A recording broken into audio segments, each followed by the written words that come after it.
उपचुनाव के तहत 14 दिन बाद 20 नवंबर को वोटिंग उत्तर प्रदेश में होगी और वोटिंग के बाद परिणाम का अंदाज़ा लगाइए मत लगाइए, लेकिन जो भी परिणाम आएगा वही 2027 के विधानसभा चुनाव का खाका बनाएगा। समझिए, मिर्जापुर जिले की मझवा विधानसभा उपचुनाव का नतीजा उत्तर प्रदेश के 2027 के विधानसभा चुनाव का खाका बनाएगा, क्योंकि मझवा विधानसभा सीट अनारक्षित है, लेकिन यहां से लगातार पिछड़े वर्ग के प्रत्याशी चुनाव जीत रहे हैं। 5 बार यहां से बसपा जीत चुकी है, तो उपचुनाव में इस बार बसपा ने ब्राह्मण प्रत्याशी उतार दिया है। टक्कर में चल रही पार्टी भाजपा और सपा ने पिछड़ी जात का प्रत्याशी उतारा है। कभी मझवा विधानसभा से कांग्रेस के लोकपति त्रिपाठी चुनाव जीतते थे। कांग्रेस का गढ़ लोकपति की वजह से ही मझवा बना था। समय बदला और मझवा सीट सामान्य सीट होकर पिछड़ी जाति का हो गया। लगातार यहाँ से पिछड़ी जाति के प्रत्याशी जीत हासिल कर रहे हैं।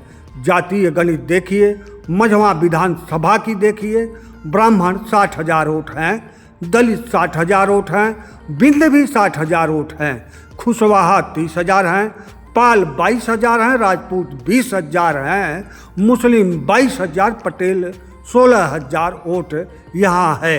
अब टक्कर की पार्टी की प्रत्याशी भाजपा प्रत्याशी सुश्रिमिता मौर्य सजाती वोट 30,000 खुशवाहा के साथ पार्टी का बेस वोट ब्राह्मण 60,000, राजपूत 20,000, पटेल 16,000 के भरोसे चुनाव मैदान में हैं।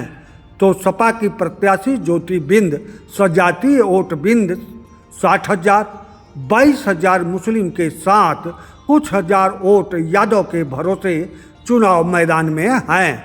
वहीं बसपा के दीपक तिवारी सजाती वोट ब्राह्मण 60,000 और पार्टी के दलित वोट 60,000 के भरोसे हैं और मुस्लिम वोट का भी भरोसा यह कर सकते हैं। और मझवा क्या, यही गणित उत्तर प्रदेश की राजनीति का मूड बताएगी। ब्राह्मण किधर जाएगा, कितनों की तरफ जाएगा, बिंद किधर जाएगा, कितनों की तरफ जाएगा। जब चुनाव परिणाम आएगा तब मझवा से ही उत्तर प्रदेश की जनता का मिजाज पता चल जाएगा। मिर्जापुर का मझवा विधानसभा पिछड़े विधानसभाओं की तरह विकास की किरण से अछूता है। किसान सिंचाई की कुव्यवस्था से परेशान हैं, तो यातायात की भी व्यवस्था दयनीय है और सामान्य सीट मझवा के विकास की हालत सामान्य नहीं है। पिछड़ेपन का शिकार मझवा विधानसभा दशकों से है। 2017 से यहाँ भाजपा जीत रही है, तब भी विकास के कार्यों से मझवा कोसों दूर है।